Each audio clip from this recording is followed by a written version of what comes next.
વડોદરા મહાનગરપાલિકાની ચૂંટણીઓ નજીક આવતા જ સત્તાધીશો અને અધિકારીઓને જાણે પરસેવો છૂટવા લાગ્યો છે. લોકોનો ડર એટલો છે કે હવે લાખોના ખર્ચે સુરક્ષા આપવામાં આવી રહી છે. 5 વર્ષમાં કોઈ નક્કર કામ ન થતા નાગરિકોનો રોષ છે. ત્યારે કોર્પોરેશનની ખંડેરાવ માર્કેટની કચેરીને જાણે કિલ્લેબંધીમાં ફેરવી દેવાય છે.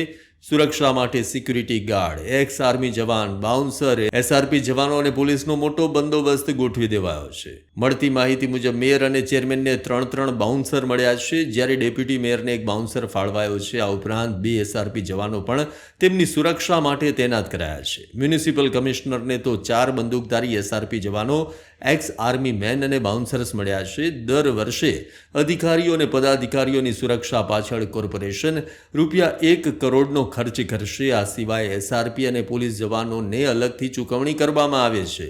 આ મામલે સ્થિતિ સમિતિના ચેરમેન ડોક્ટર શીતલ મિસ્ત્રી અને વિપક્ષના નેતા ચંદ્રકાંત શ્રીવાસ્તવે પણ નિવેદનો આપ્યા છે.